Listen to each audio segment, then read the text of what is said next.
Section 1. You will hear a young man phoning a town's youth council. First, you have some time to look at questions 1 to 5.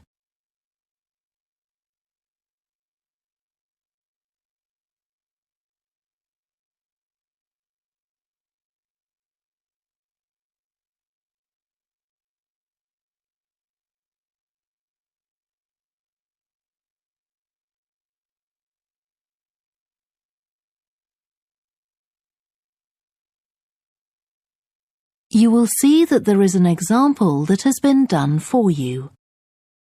On this occasion only, the conversation relating to this will be played first.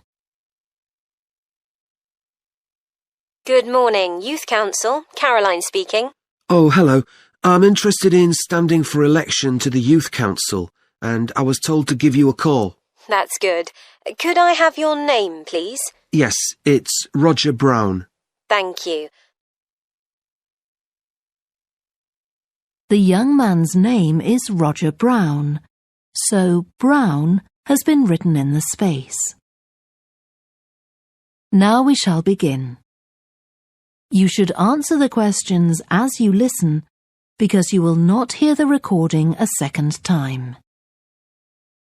Listen carefully and answer questions 1 to 5. Good morning, Youth Council. Caroline speaking. Oh, hello. I'm interested in standing for election to the Youth Council, and I was told to give you a call. That's good. Could I have your name, please? Yes, it's Roger Brown. Thank you. I'm Caroline, the Youth Council Administrator. So, do you know much about what the council does, Roger? I've talked to Stephanie. I think she's the chair of the council. That's right. And she told me a lot about it. How it's a way for young people to discuss local issues, for example, and make suggestions to the town council. That's what made me interested. Fine. Well, let me take down some of your details. First of all, how old are you? You know the council is for young people aged from 13 to 18. I've just turned 18. And where do you live, Roger? Well, that's a bit complicated. At the moment, I'm looking for a flat to rent here, so I'm in a hostel from Monday to Friday. I go back to my parents' place at the weekend. OK, so where's the best place to send you some information about the council? Oh, to my parents' address, please.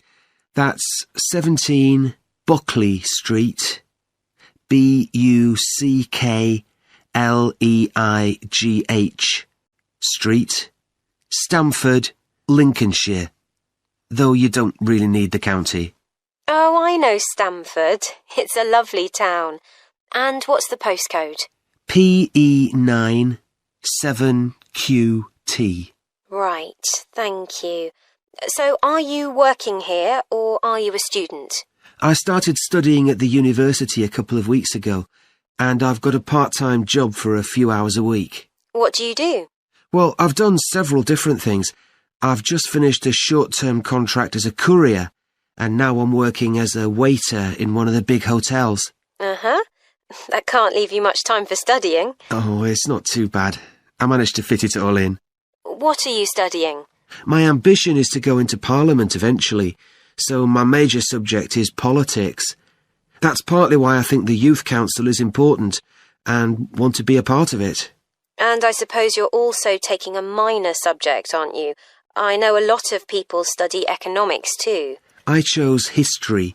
To be honest, I'm not finding it as interesting as I expected.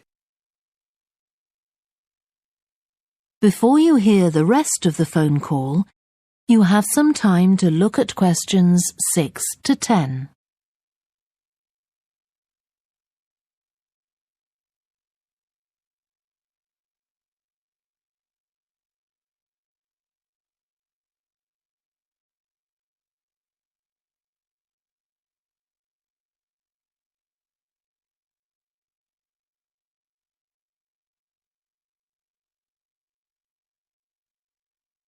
Now listen and answer questions 6 to 10.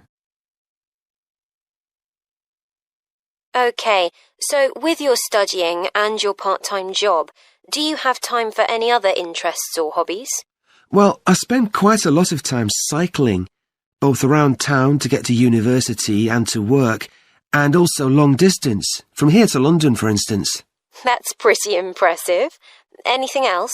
For relaxation, I'm also keen on the cinema. I used to go at least once a week, but I can't manage to go so often now. Right. Are you sure you'll have enough time for the Youth Council? Yes, I've worked out that I can afford to reduce my hours at work, and that will make the time. So is there any particular aspect of the Youth Council's work that appeals to you, Roger? Well, my sister is blind, so I'm particularly interested in working with disabled young people to try and improve the quality of their lives. That's great. Well, the best way to get involved is to be nominated by some people who you know. Right. Can you tell me how to set about organising that? You should talk to Jeffrey, our elections officer. I can arrange a meeting in the council office with him, if you like. Yes, please. He'll be here next Monday, if that suits you. That's the 14th, isn't it? Yes. I can manage late afternoon. Would you like to suggest a time? He generally leaves around 5:30. Well, would 4:30 be okay? My last class finishes at 4, so I'd have plenty of time to get to your office. Right, that's fine. Oh, and could I have a phone number we can contact you on? Yes, my mobile number's 07788 136 711. Thank you. Well, we'll look forward to seeing you next week. Thanks very much. Goodbye. Bye. That is the end of section 1. You now have half a minute to check your answers.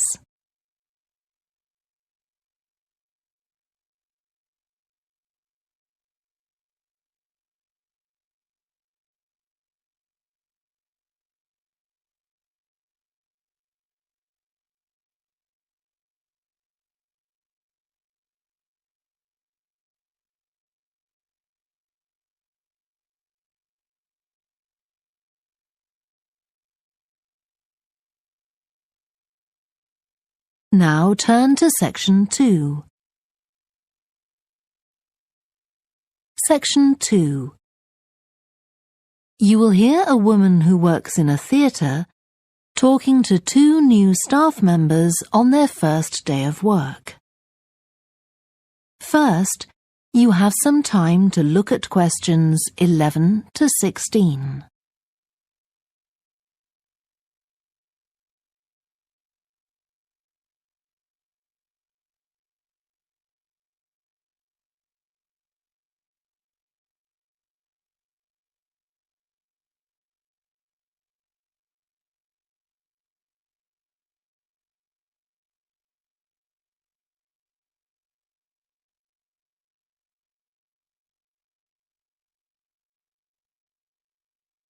Now listen carefully and answer questions 11 to 16.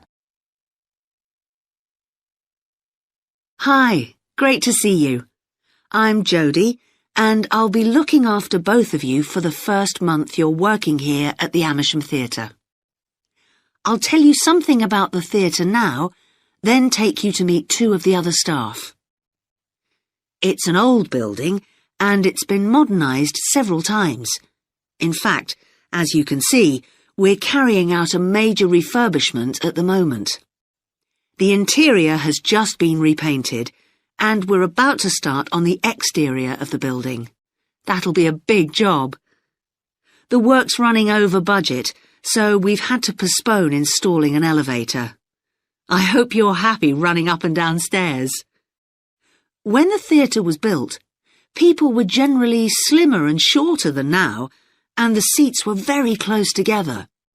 We've replaced them with larger seats, with more legroom.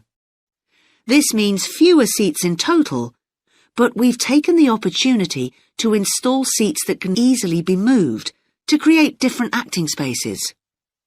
We've also turned a few storerooms over to other purposes, like using them for meetings.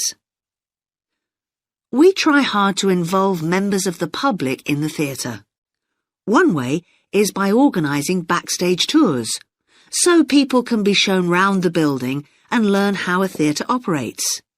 These are proving very popular. What we're finding is that people want to have lunch or a cup of coffee while they're here. So we're looking into the possibility of opening a cafe in due course.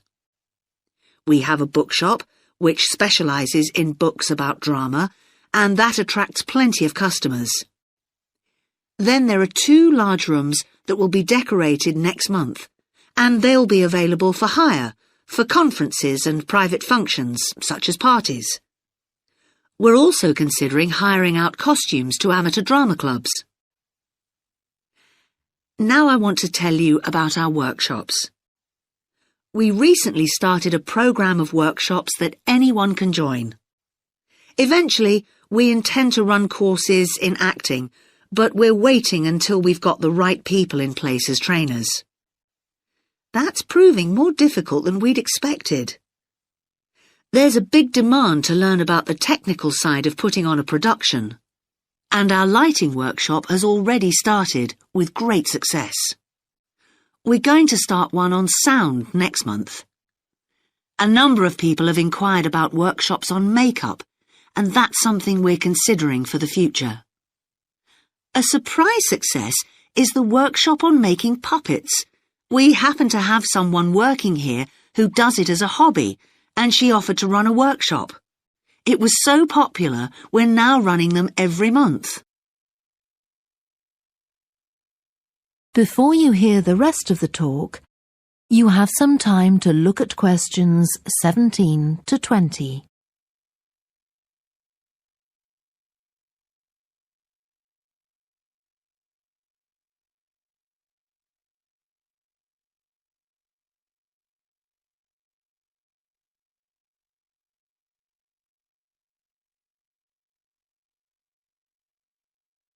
Now listen and answer questions 17 to 20. Now, a word about the layout of the building. The auditorium, stage and dressing rooms for the actors are all below ground level. Here on the ground floor, we have most of the rooms that the public doesn't see. The majority are internal, so they have windows in the roof to light them. Standing here in the foyer, you're probably wondering why the box office isn't here, where the public would expect to find it. Well, you might have noticed it on your way in. Although it's part of this building, it's next door, with a separate entrance from the road. For the theatre manager's office, you go across the foyer and through the double doors. Turn right, and it's the room at the end of the corridor, with the door on the left. The lighting box is where the computerized stage lighting is operated, and it's at the back of the building. When you're through the double doors, turn left, turn right at the water cooler, and right again at the end. It's the second room along that corridor. The lighting box has a window into the auditorium, which of course is below us. The artistic director's office is through the double doors, turn right, and it's the first room you come to on the right-hand side. And finally, for the moment, the room where I'll take you next, the relaxation room. So, if you'd like to come with me. That is the end of section 2. You now have half a minute to check your answers.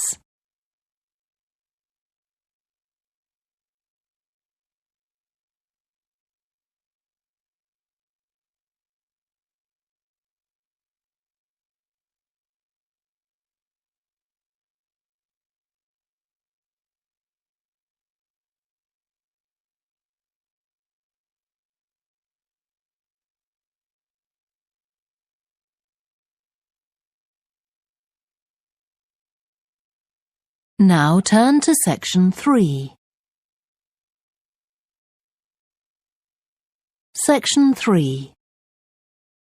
You will hear two biology students called Helen and Colin talking about the report they are writing on their recent field trip to a seaside area called Rocky Bay. First, you have some time to look at questions 21 to 26.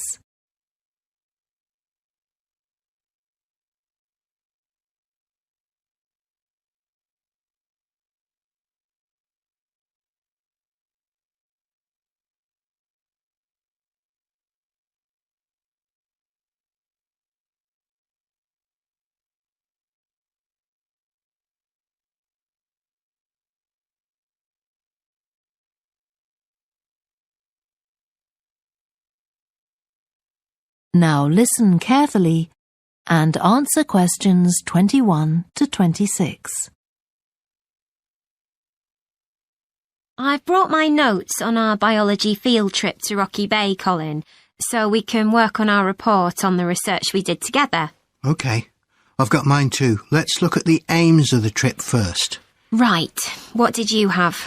I just put something about getting experience of the different sorts of procedures used on a field trip. But we need something about what causes different organisms to choose particular habitats. I agree. And something about finding out how to protect organisms in danger of dying out. In our aims? But we weren't really looking at that. I suppose not. OK, now there's the list of equipment we all had to bring on the field trip. What did they tell us to bring a ruler for? It was something about measuring the slope of the shore. But of course we didn't need it because we were measuring wind direction and we'd brought the compass for that. But not the piece of string to hold up in the air. Didn't Mr. Blake make a fuss about us leaving that behind? Yeah, he does go on. Anyway, it was easy to get one from another of the students. Now, the next section's the procedure.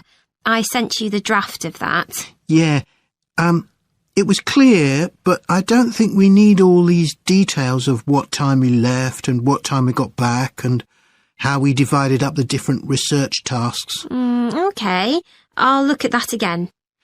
Then we have to describe our method of investigation in detail. So let's begin with how we measured wave speed. I was surprised how straightforward that was. I'd expected us to have some sort of high-tech device, not just stand there and count the number of waves per minute. Not very precise, but I suppose it was good enough. But the way we measured the amount of salt was interesting. In the water from the rock pools? Yeah. Oh, I wanted to check the chemicals we used in the lab when we analysed those samples. Was it potassium chromate and silver nitrate? That's right. OK. And we need the map of the seashore. You just left that to me. And I had to do it while the tide was low. Well, that was OK, but the place I started it from was down on the beach. Then I realised I should have gone up higher to get better visibility, so I had to start all over again. But at least I'd got the squared paper, or I'd have had problems drawing it all to scale. Yeah, it looks good. We could get a map of the region off the internet and see if we need to make any changes. I had a look, but I couldn't find anything. But you took some pictures, didn't you? Yeah, I'll email you them if you want. OK, I'll make my amendments using those. Then I can scan it into our report. Great! Before you hear the rest of the discussion, you have some time to look at questions 27 to 30.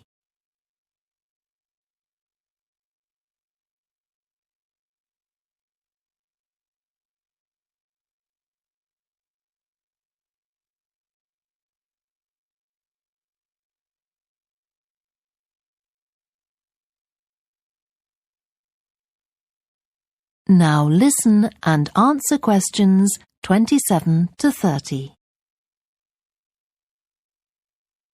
Now, when we get to our findings, I thought we could divide them up into the different zones we identified on the shore and the problems organisms face in each zone. So for the highest area... The splash zone? Yeah. We found mostly those tiny shellfish that have strong hard shells that act as protection. But not from other organisms that might eat them. Predators. No, that's not the main danger for them. but the shells prevent them from drying out because they're in the open air for most of the time. Right. And since they're exposed, they need to be able to find some sort of shelter or cover themselves up so they don't get too hot. Then in the middle and lower zones, nearer the sea, we need to discuss the effects of wave action. Yes, and how organisms develop structures to prevent themselves from being swept away or even destroyed by being smashed against the rocks. I haven't done anything on the geological changes. I don't know what to put for that. No, we weren't concentrating on that.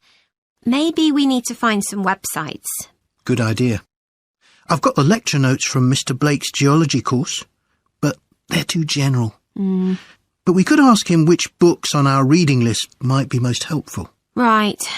OK. Now, I did a draft of the section of sources of possible error in our research, but I don't know if you agree. For example, the size of the sample and whether it's big enough to make any general conclusions from. But I thought actually we did have quite a big sample. We did. And our general method of observation seemed quite reliable. But we might not be all that accurate as far as the actual numbers go. Yeah, we might have missed some organisms, if they were hiding under a rock, for example. I wasn't sure about the way we described their habitats. I decided it was probably OK. Yeah, and the descriptions we gave of the smaller organisms, they weren't very detailed, but they were adequate in this context. I'm not sure we identified all the species correctly, though. OK, we'd better mention that. Now, how are we going to... That is the end of section 3. You now have half a minute to check your answers.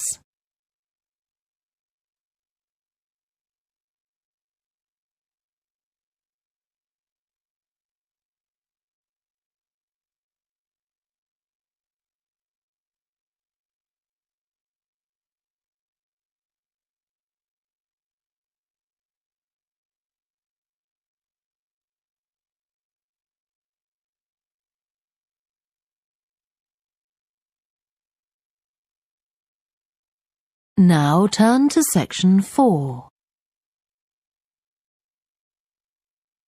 Section 4.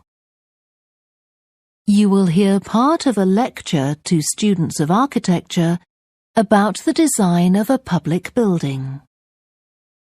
First, you have some time to look at questions 31 to 40.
Now listen carefully and answer questions 31 to 40.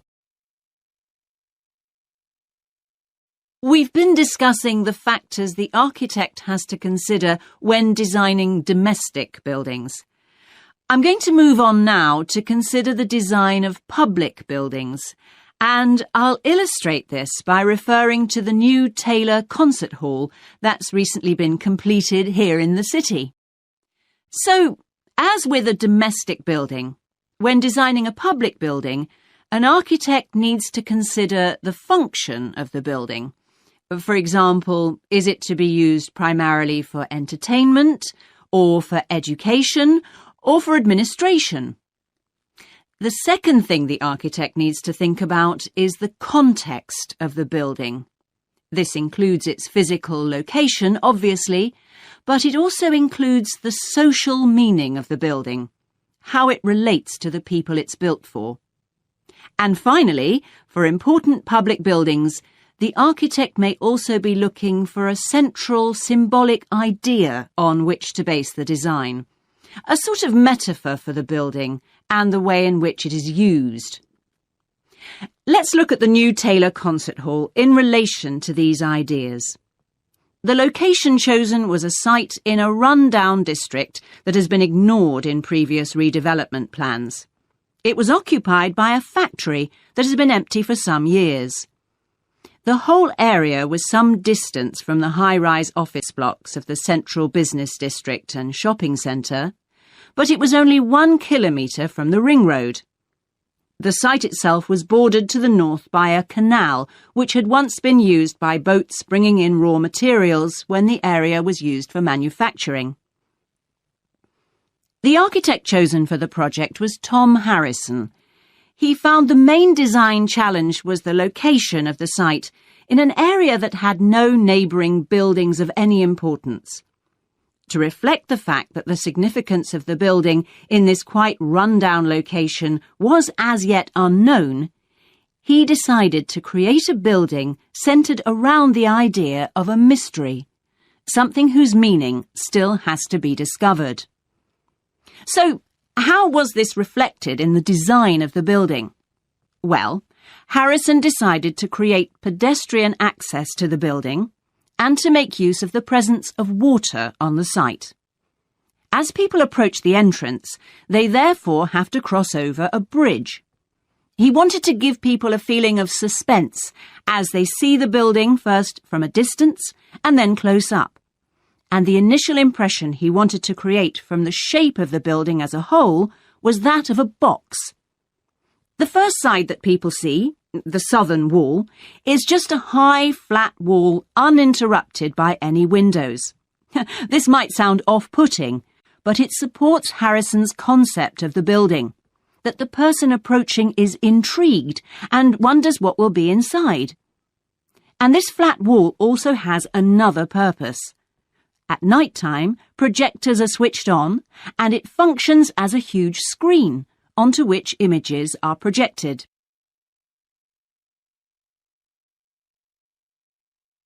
The auditorium itself seats 1,500 people. The floors supported by 10 massive pads. These are constructed from rubber and so are able to absorb any vibrations from outside and prevent them from affecting the auditorium. The walls are made of several layers of honey-coloured wood, all sourced from local beech trees. In order to improve the acoustic properties of the auditorium and to amplify the sound, they are not straight, they are curved. The acoustics are also adjustable according to the size of orchestra and the type of music being played. In order to achieve this, there are 9 movable panels in the ceiling above the orchestra, which are all individually motorised. And the walls also have curtains, which can be opened or closed to change the acoustics.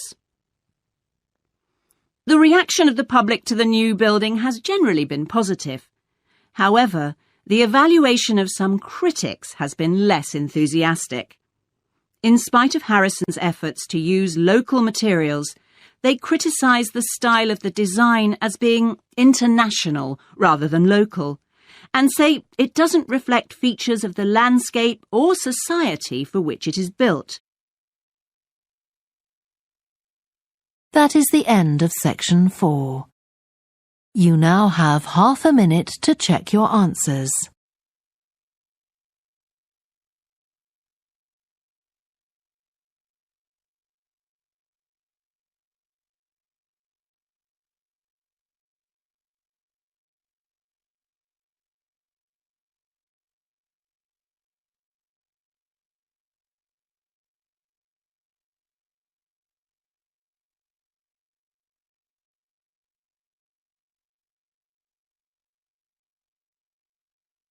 That is the end of the listening test. You now have 10 minutes to transfer your answers to the answer sheet.